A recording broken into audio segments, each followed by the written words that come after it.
Alors, petit article concernant le top 20 des meilleures autonomies de voitures électriques. Alors, on est le 9 mars 2020, hein, donc si vous regardez cette vidéo dans le futur, évidemment, ça va vous paraître risible de tels chiffres. Par exemple, si vous regardez cette vidéo en 2025-2026, évidemment, le top 20 ne sera pas du tout le même. Donc, commençons. On va déjà lire la petite intro. On l'a dit et répété, 2020 sera l'année zéro des voitures électriques, aiguillonnées par la fiscalité et l'objectif imposé par l'Europe de 95 grammes par kilomètre de CO2. Les marques fourbissent leurs nouveautés à batterie. L'offre s'est considérablement enrichie à renouveler au cours des derniers mois avec la Renault Zoé de deuxième génération, les Peugeot i2008, i208, les Mini Cooper SE ou encore les triplettes du groupe Volkswagen.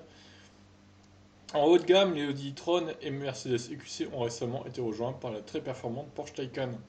Et ce n'est qu'un début, car on annonce une Dacia à prix cassé en 2021, une Twingo Z2 d'ici la fin de l'année, sans parler de la Citroën Ami. Ouais, bon, elle a que 70 km d'autonomie, bon, hein, c'est pas terrible. Mais la question numéro un reste celle de l'autonomie. Quels sont les modèles qui vous emmèneront le plus loin?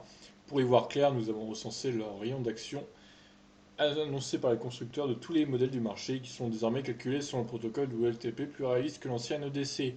Nous avons choisi la meilleure version de chaque modèle et nous avons retenu que les 20 meilleurs. Et le gagnant est... Ah bah, c'est pas trop dur hein, de savoir qui est le gagnant. Alors, la triplette, donc Skoda, Citigo, etc. 20e.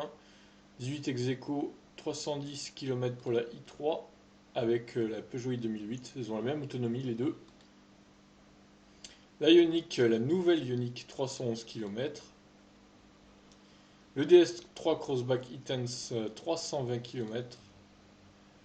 La Fiat 500 électrique qui n'est pas encore sortie à l'heure actuelle, elle fera 320 km avec sa batterie de 42 kWh.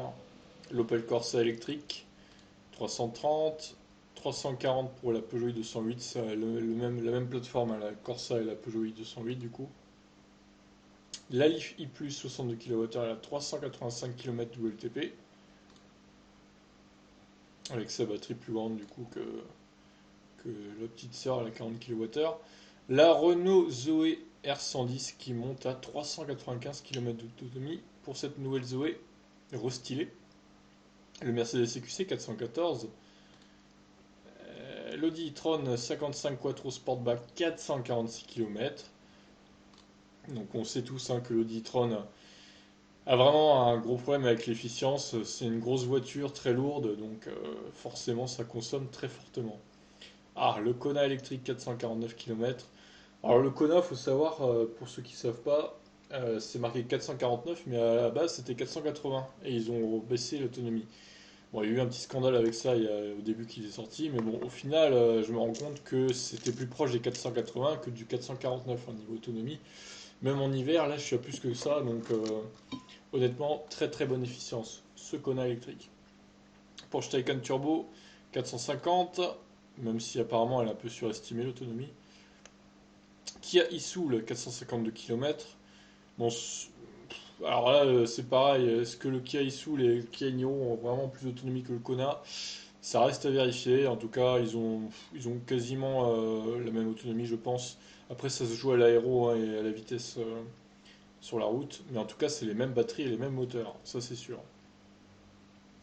La Jaguar I-Pace 4ème, 470 km d'autonomie. La Model X grande autonomie, elle a 507 km. La Model 3 Long Range, 560.